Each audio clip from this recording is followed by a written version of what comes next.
Congressman Michael Grimm, who represents Staten Island, New York, that was heavily damaged by Superstorm Sandy last October.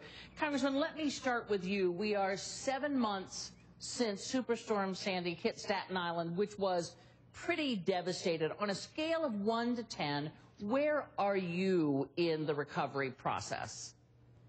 On a scale from 1 to 10, I'd say we are probably at about a 6. A lot of work has been done, but you have to recognize there are still families that are displaced, not back in their homes yet, and there are still small businesses that have not reopened. So have we made progress? Of course we have. But for those that still are not in their home or their business still isn't open, we certainly haven't done enough, and it certainly is taking too long. And that's why I would say it's going to be very difficult for the governor to manage expectations, because you think the cavalry's coming, and it's going to take a long time, just because there is a bureaucracy that even during extreme times is very difficult to cut through. Sure, it's easy to see progress in the big picture, but when you get to the specifics, if you've been out of business for 7 months, that is way too long.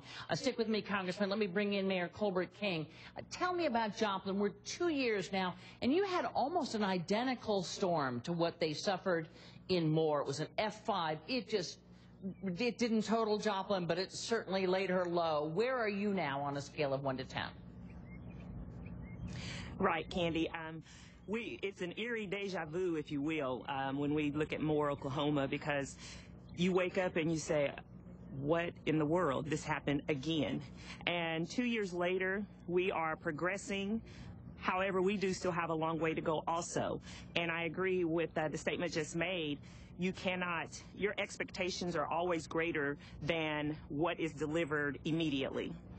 Your first thought is to get your city, make sure your citizens are okay, and to get your city back on track. However, you do have to go through the proper procedures that the government has outlaid for FEMA.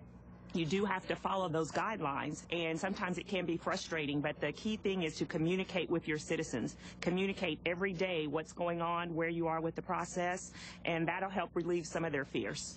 Governor, for bringing you back in, what do you think will be your biggest long-term problem? When you look down the road, we all know you have to get that debris out of there. We all know you have to put telephone poles back up, and phone wires buried or otherwise have to be put back into place. Long-term, though, what worries you the most? Well, I think long-term what worries me the most is people being patient. As both the congressman and the mayor said, it is hard to manage those expectations, and once the media is gone, once the focus is taken off the community on a daily basis, then we have to get back to the rebuilding stage, get back to the nitty-gritty of what do you do with all this debris, how do you get people into the communities, get the amount of construction people that you need in.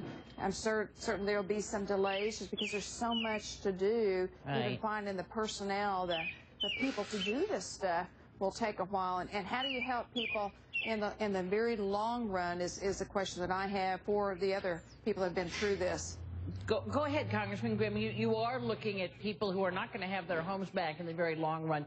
What did you find to be so surprising? And if you could answer the governor's question, how do you deal with the long run with people without homes or places to sleep?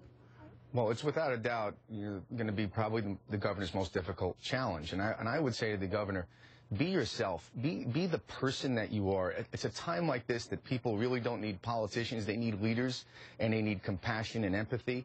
And I would say, there are times where the truth is you're not going to be able to make their day any better. So you put your arm around them and you give them a hug and you tell them, I know I can't work fast enough, and I know I'm not going to relieve your immediate pain right now, but I'm here, I'm with you, and I'm going to continue to work until we finally get it done. So I think that just the real honesty and being just the person that you are, that's why they elected you. They know you. And I'll tell you now, all these months later, I walk down the street and all of a sudden I'll hear Michael, and I'll turn around and it'll be a person that I barely remember because I met so many people at once, but they said, you were there that day and put your arm around me, and they call me by my first name because they're comfortable and they know that just like them, this is my community too, and we're neighbors. So I would say that's the best way to manage the expectations, which is true honesty and be yourself and know that they'll know you're a person going through it with them and they'll respect that. Mayor Cobert-Kean, do you still have people 2 years later that come up and say, this hasn't been done and that hasn't been done? How do you deal with those expectations? What's your advice to the governor? Of course, yes. You're gonna always have that because, like you said, there is no quick remedy for a disaster of these proportions. It does take time. And we started out with almost 600 FEMA housing units we had to house people who were displaced and with their homes flattened. However, at this stage, 2 years later, we're down to about 7 or 8 of those units left. So if you could encourage them, and just like he said, be real, let them know that it will take time, but I feel your pain. There's nothing that you can do or say that's going to alleviate them 100%. But if you just communicate that to them, I keep stressing that communication is the key. Disasters are going to occur. They're going to occur. We've all seen that. But you have to each city has to take ownership of your disaster. FEMA is going to do so much, but they're looking to your guidance, your city guidance, and what you already have in place. You give them direction. And if you could, my final question to the two of you, and we'll wind up with the governor, is what surprised you, Madam Mayor, most? What do you wish you knew then that you now know about this recovery process? And we're still learning things, but it's really just to have a plan. You have to have a pre-plan. That includes taking pictures of anything that you may have in your household. That includes taking pictures and taking inventory of everything that you have in your city, making sure your insurances are up to date, different things like that. Having a plan, making sure you're going to communicate what would happen if this should occur, and then following that plan. No one has a handbook to say, this is how we're going to do it, and this is how we're going to follow it step by step. You create it for your own city, and you are going to make sure that your city gets to be exactly where it needs to be once you get through all this. And Congressman, to the governor, what surprised you now 7 months later that you say to yourself, I wish I'd known that because I'd have started this earlier? Well, without a doubt, relying on just your everyday average citizens. They're the true unsung heroes in this. They are going to step up in a way you'll never imagine, and they know their neighborhoods.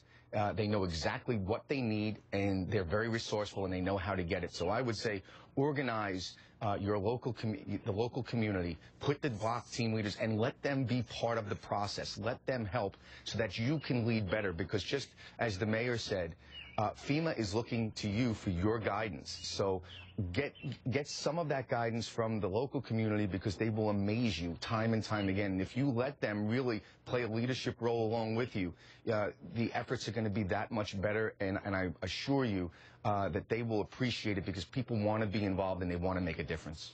Governor Fallin, as a final question, bring us up to date on the citizen help that you've seen so far. Again, you're less than a week from that monster tornado, but what's it been like there in terms of what the Congressman was just talking about, ordinary citizens?